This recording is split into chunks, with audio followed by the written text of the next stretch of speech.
applied for the position, didn't hear back for a while, and once I got it, it was just, I couldn't have been happier to be working for the Besh Restaurant Group.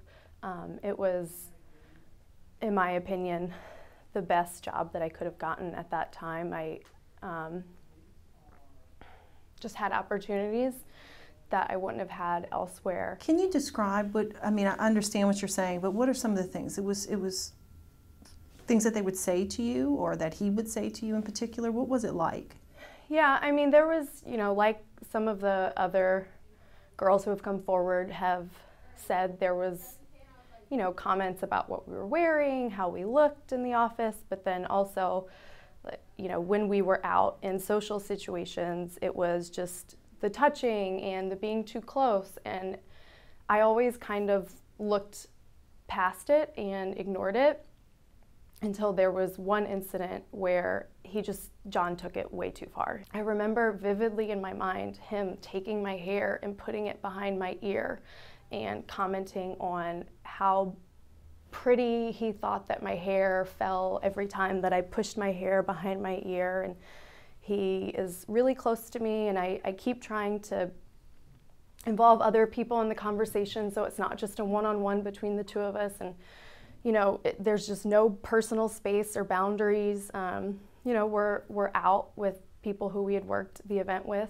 And then he asked me if I would come back to his hotel room with him. And I told him no. And he kept insisting. And I tried to just say, let's just hang out here. Let's just have a drink with everyone. It's okay. Like, we're having a good time. Everyone's here. Let's just stay. Kept wanting me to come back with him. Insisted on no, and then he just stormed out of the bar. There were no written warnings, there were no negative reviews, there was nothing that would constitute firing someone. And his business partner, Octavio, is the one who fired me. And when he fired me, he simply said, you know, we don't need your position anymore. And I told him, you and I both know the reason that we're here goes back to when I wouldn't have sex with John, and that is why I'm being fired right now. And the response that I got was, I'm sorry. And that was that.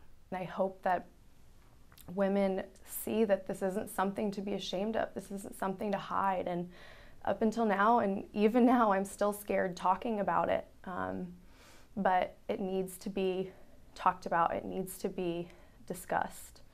It is a conversation that has been held off in my personal situation for way too long.